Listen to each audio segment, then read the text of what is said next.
mà cái nhỏ đó cháu này cái cháu ấy cái rồi bé cháu rồi mua rồi bé cái ta nói cái nhà vi chơi đã mà tao này cái tôi mi để rồi tụi ba rồi bé cái ta này nhà vi chơi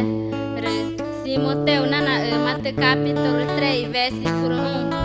1 rồi ta nói cái ta nói ta vi chơi cái